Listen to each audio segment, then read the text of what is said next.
Olá, pessoal, tudo bem? Vamos entrando.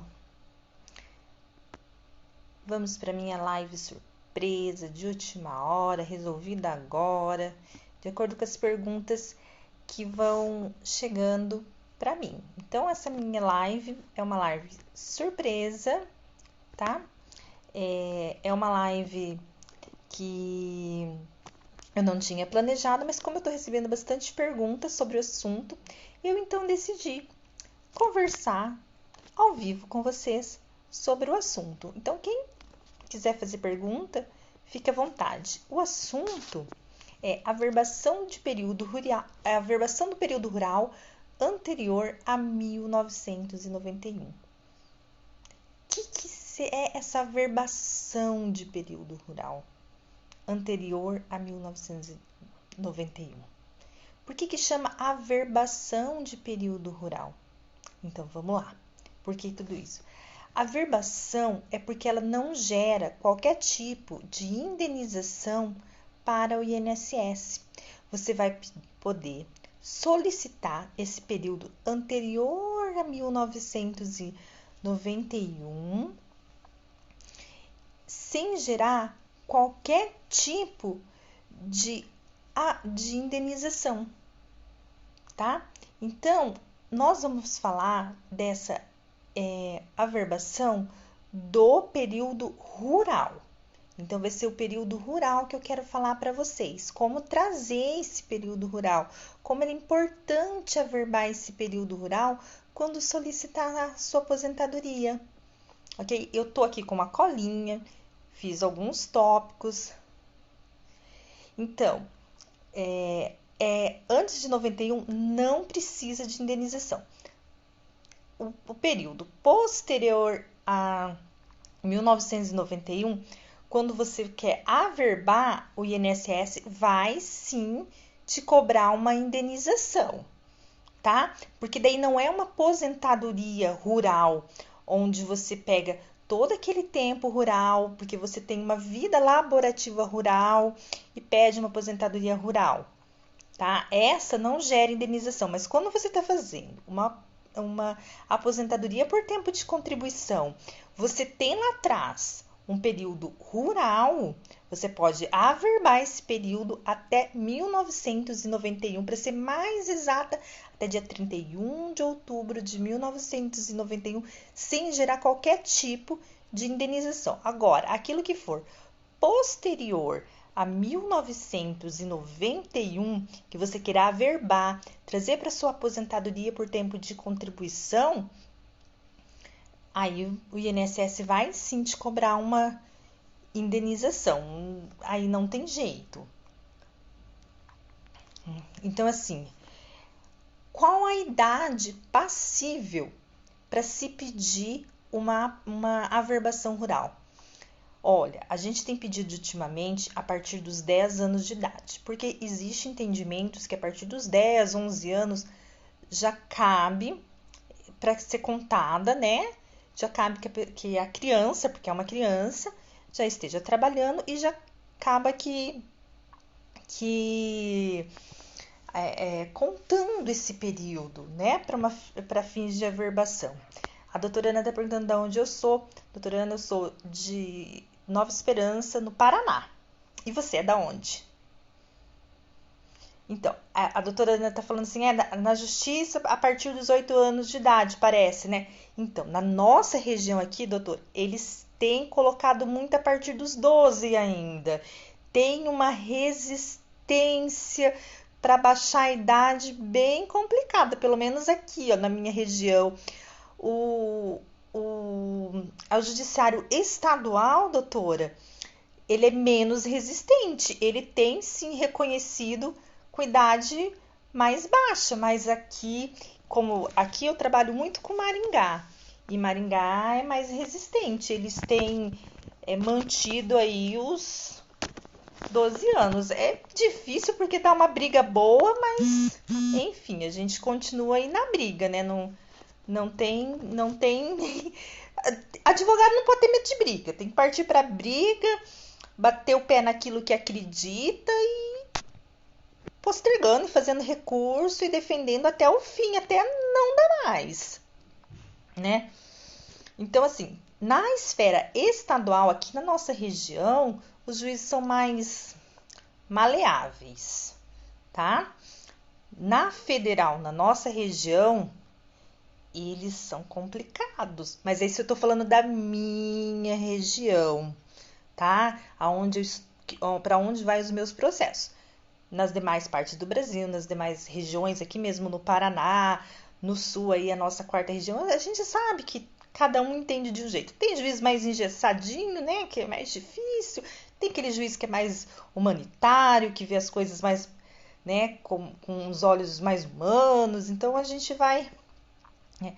Aí tem o Dr. Lucas que está perguntando quais as provas que tem que conseguir para provar essa idade inferior aos 16 anos. Doutor, as provas, elas são do núcleo familiar, tá? Às vezes a gente fica pensando assim, quando é rural, precisa... Porque isso é a primeira coisa que os clientes vêm e questionam comigo. Ah, é rural, doutora, mas meu pai trabalhava sem contrato, a gente não tinha contrato, a gente não tinha nota, era muito por boca, então era meieiro ou era parceiro. Então, tem assim, empregado sem qualquer vínculo, só de boca mesmo, né? Então, quais são as provas? São provas do núcleo familiar. Quais são elas? Eu vou dar alguns exemplos, tá? Porque essas provas, elas são exemplificativas. Elas não são taxativas. Então, o que você tiver de prova, desde uma fotografia, pode juntar, que vai servir. Então, são certidões de casamento dos irmãos que se casaram primeiro que você, certidão de casamento dos pais, sua certidão de nascimento, carteirinha de vacinação, isso para quem tinha carteira de vacinação, né, que dependendo da época, como diz minha mãe, nem se vacinava, mas enfim. Documento escolar. É bem quista. Eu já percebi que a documentação escolar, ela os juristas veem ela com os outros olhos. É muito boa, tá? Então você vai até a Secretaria da Educação, porque se você muitas vezes essa escola nem existe mais. Então se direciona até a Secretaria da Educação e pede. Geralmente a Secretaria da Educação tem essas provas, né? Tem essa documentação escolar. E não precisa ser só da pessoa, tá?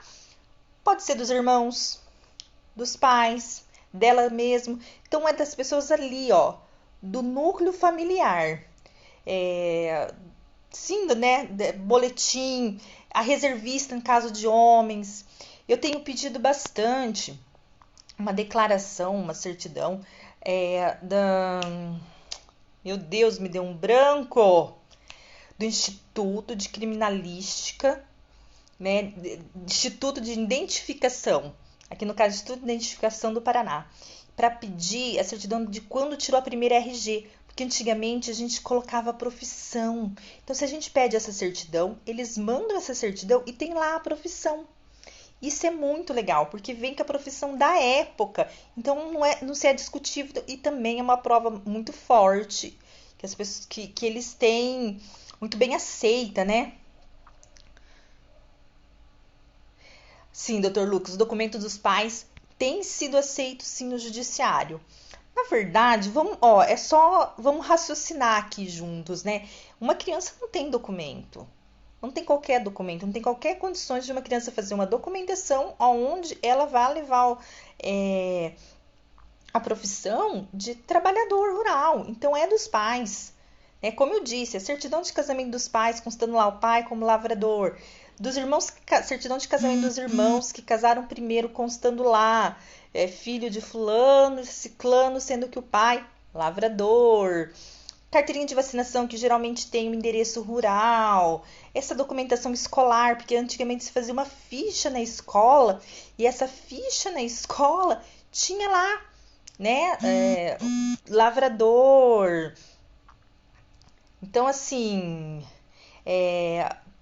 todo documento... Sabe que uma coisa que eu já utilizei? Recorte de jornal. Eu já utilizei recorte de jornal para fazer prova rural, falando da família, família de vida campesina, que desde 1970 e pouquinho mora em tal lugar. Eu já utilizei isso e já teve, sim, validade. Foi acatado a prova, sim.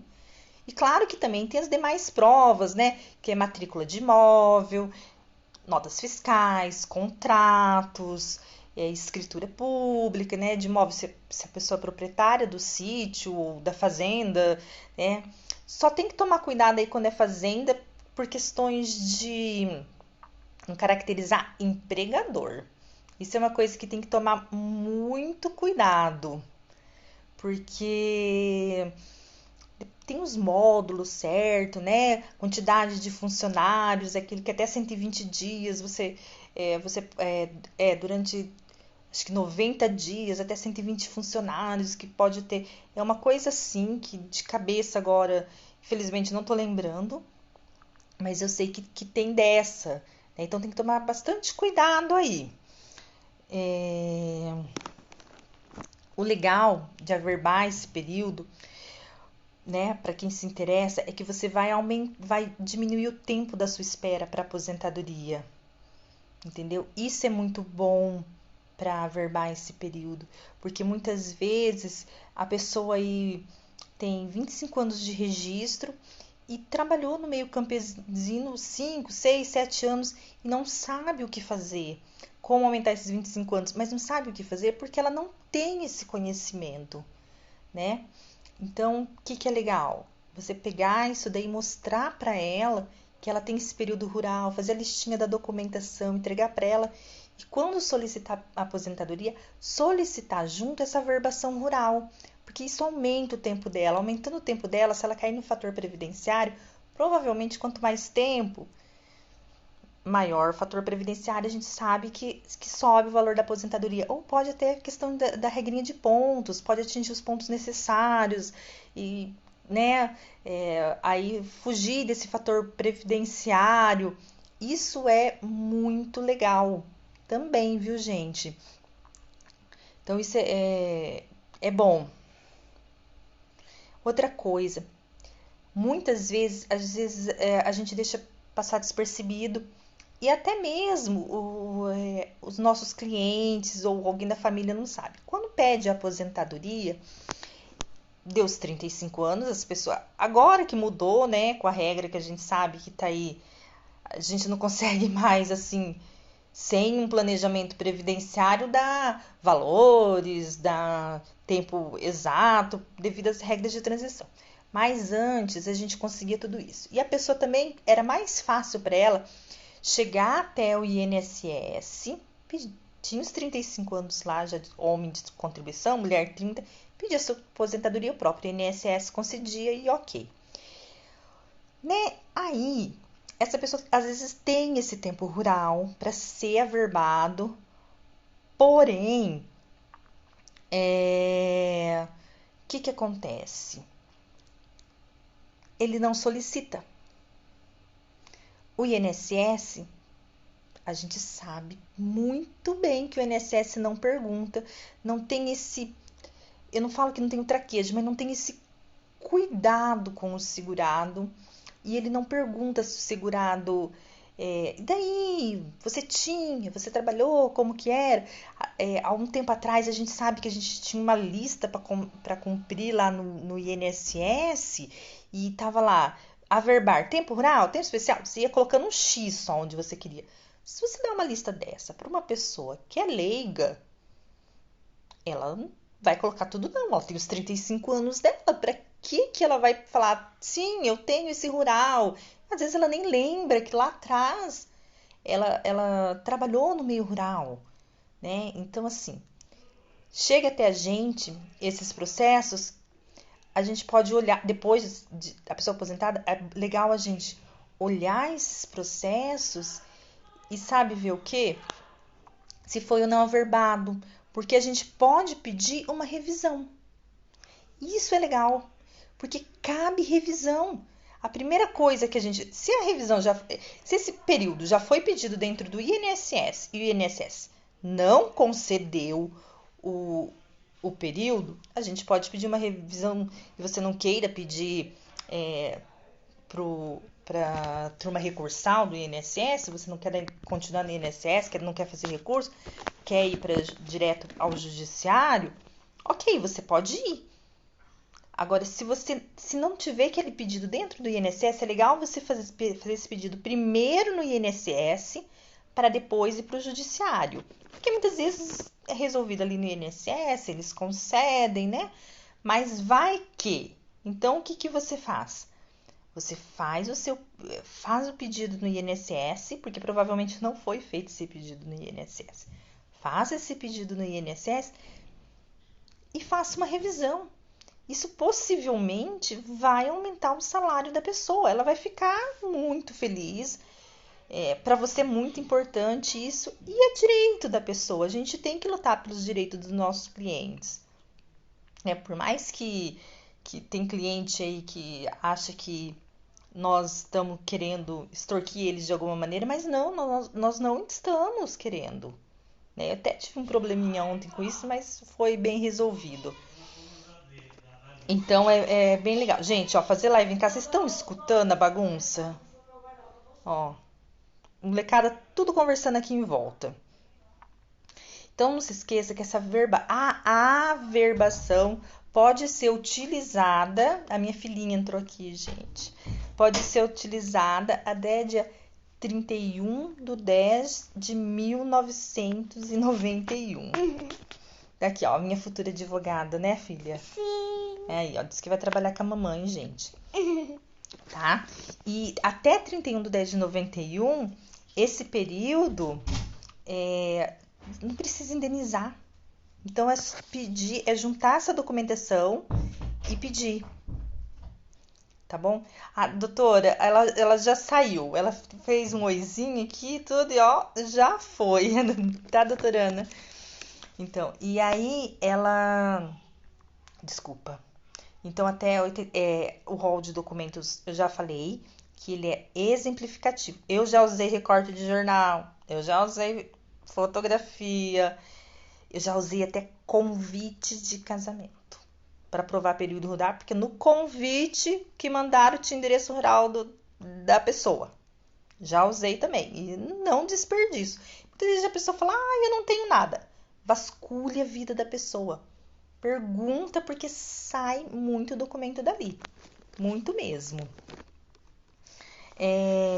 Então, é para quem trabalhou em regime de familiar, meieiro, parceiro, arrendatário, né?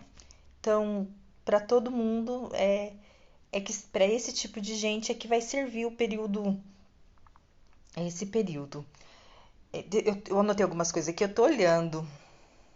Outra coisa, o trabalhador rural, para esse período fazer valer, ele tem que sobreviver da própria produção, tá, gente? Toda a família ali, todo o núcleo familiar tem que viver daquilo ali, tá bom? Então, se ele for pedir a averbação rural e constar que o pai tá trabalhando na cidade, a mãe tá trabalhando na cidade, tem um irmão e mora todo mundo junto, dificilmente, eu pelo menos tenho um pouquinho mais de dificuldade para conseguir, a não ser quando eu coloco lá que ele é boia fria, não depende da família, mora junto, mas não depende, e tento pegar documentação só no nome dele, aí não uso documentação familiar, até para não dar confusão, ok?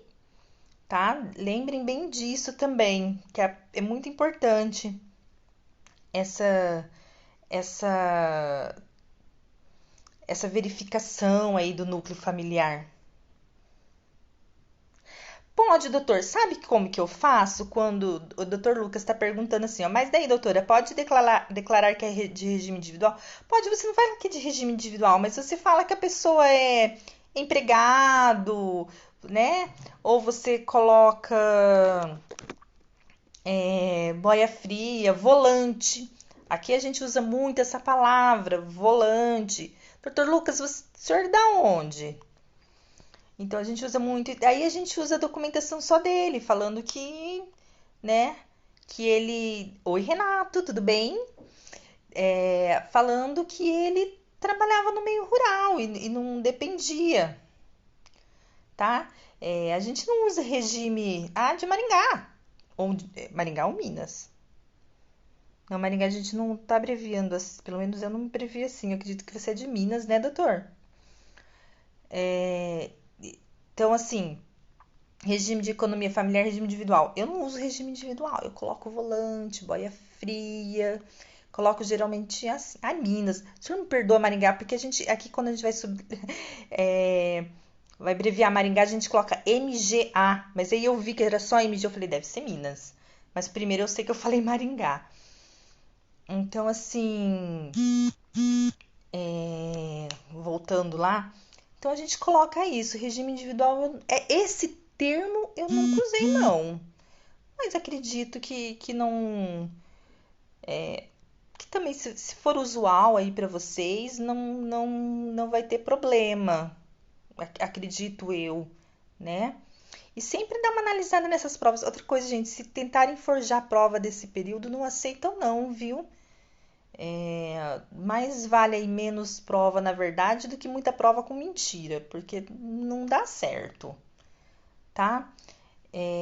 Outra coisa também que eu queria colocar, a questão, né, da gente falando disso, da averbação rural, uma coisa que é corriqueira, essa averbação, essas provas que a gente junta, elas não precisam ser anuais, tá? Uma por ano, ou todo ano uma. Pode ter um espaço aí de 2 anos, 3 anos.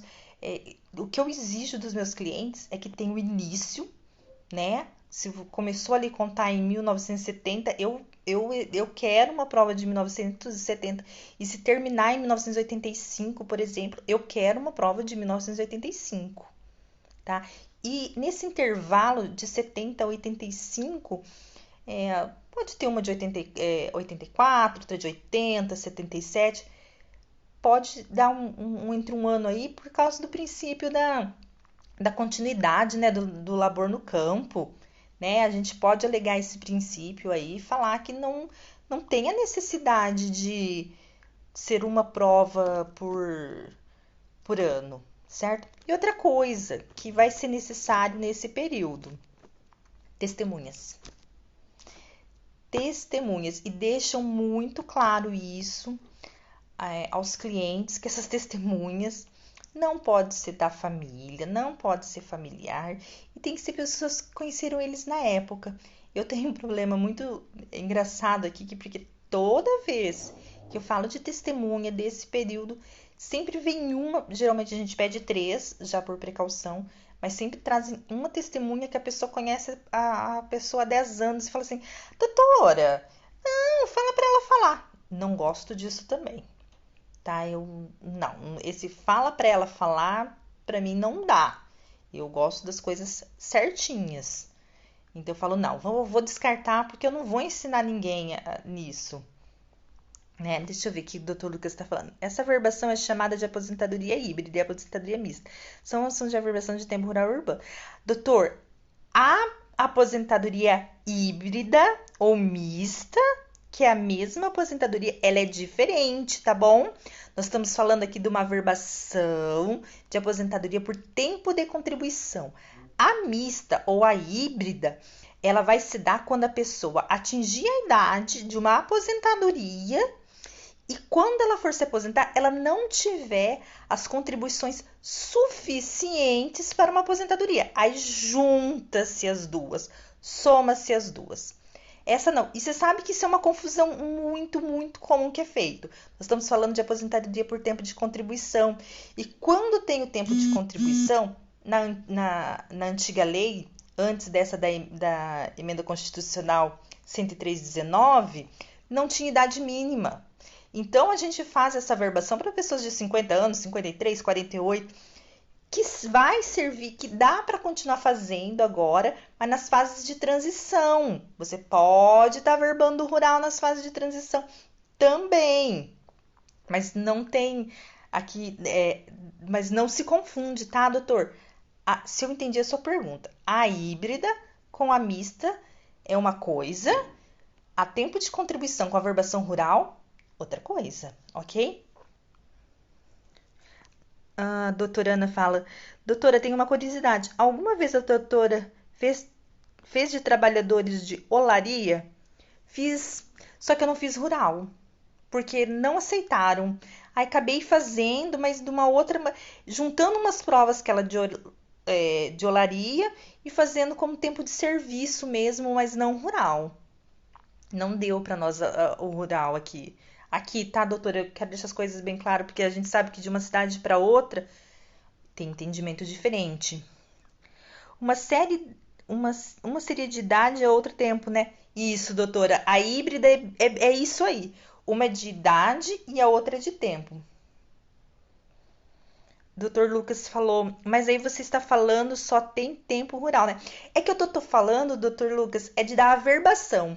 Aquela que a gente vai usar até 1991 só, para somar com o tempo de contribuição, para somar os tempos aí, né? A híbrida, no caso que o senhor mencionou lá atrás, na verdade a gente pode somar 91, 2000, 2005, aquilo que for, a gente vai pegar esse rural daquilo que for necessário e juntar com o urbano quando completar a idade de uma aposentadoria urbana, ok? Ah, doutora Ana. Doutora, a doutora Ana falou não aceitaram a rural, né? Eu falei, não, doutora, não aceitaram. Aí eu trabalhei com a olaria. Nesse mesmo período de averbação, a gente sabe que antigamente era aposentadoria por tempo de serviço e não aposentadoria por tempo de contribuição. Quando a lei mudou isso, dia 31 de outubro de 1991, que a lei é por tempo de contribuição, eu pedi para averbar o serviço na olaria, usando o mesmo princípio do rural. Aí dá certo. Usei o mesmo princípio do rural. Aí, só que daí você tem que juntar a prova que a pessoa trabalhou na olaria. Nem que se for declaração do patrão, foto, caderninho de anotação. E uma vez teve notas de anotação e eu pedi para fazer perícia na letra, para mostrar que a pessoa trabalhava lá. Então, isso que é legal, tá?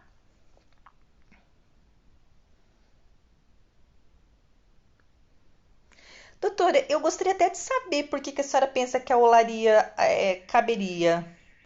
Mas, porque assim, por mais que eu tenha pedido, eu ainda acho que não é aquele rural que a gente acredita, né? Não é aquele rural puro, assim, que a gente fala do rural, né? Então, assim, é por isso que eu pedi o rural, porque a pessoa insistiu comigo que era rural, que era no campo. Fiz o rural do jeito que ela me pediu, mas eu já tinha em mente de qualquer coisa pedir tempo de serviço aí do mesmo período, com o mesmo princípio do rural, mas fazer a averbação, tá? Gente, o que eu preparei para hoje, eu esgotei, assim. Apesar que esse assunto rende, né? A gente fica aqui a noite inteira batendo papo sobre o assunto, se necessário. Mas como a live foi de última hora, a live foi assim, eu falo que foi relâmpago. Eu tava com as crianças em casa, eles estão tendo aula em casa agora por causa do Covid. Eu dando aula, eu falei, vou fazer uma live, porque tô tendo muita pergunta sobre a averbação rural. Então eu vou fazer uma live sobre o assunto. E fiz, sem ter avisado ninguém, tá? Mas eu achei super legal até aqui a participação de vocês. Ah, doutora, ela colhia algodão no mesmo tempo que ela trabalhava na olaria. Ah, mas um descaracteriza o outro, né? Porque vai ter o urbano e o rural ao mesmo tempo. Aí como é que você vai fazer isso? É aquilo que a gente estava falando quando é rural, né? Viver da produção, né? Isso que deixa mais complicado, doutora. E você não mencionar da olaria, e se ele tiver qualquer coisa que fala que ele é da olaria, vai tudo por água abaixo. Olha, uma coisa, eu, eu estudo bastante, que eu tenho aprendido muito em todos os cursos que eu faço, de todas as palestras que eu estudo, que nem no caso aqui que a doutora Ana está me contando, é assim, se for para o judiciário, dê os fatos, porque o direito os juízes conhecem. Então, os fatos, discorra os fatos minuciosamente. O, todo esse período rural, se precisa contar que o Joãozinho trabalhava com 7 anos de idade, que tinha uma enxada assim, que rastrelava, que banava, que colhia algodão. Enfim, a nossa região na época era muito café, então a gente trabalha muito nessa área, né, falando muito do café. Depois do café, aqui para nós passou a sericicultura. Então, assim, uma coisa eu falo, bate nos fatos, conta detalhadamente, passa emoção, porque o direito eles conhecem. Claro que a gente tem que fundamentar para ficar bem fundamentada, bem pedido, ok? Mas passa emoção nos fatos, fundamente, que dá tudo certo. Bom, para mim dá, né? Assim, tô passando aquilo que eu vivo. Sim, doutora. Mas, gente, muito obrigada pela companhia de vocês. Foi um papo muito legal. É, Enfim, eu vou deixar a live gravadinha para quem quiser assistir depois, tá bom? Beijo grande. Fiquem com Deus. Um ótimo final de semana. Que Deus abençoe a todos. Curte a família, porque não tá dando para bater perna. Tô morrendo de saudade de bater perna e viajar. Então, assim, curte a família, ok? Beijo, ó. Muito obrigada para todos.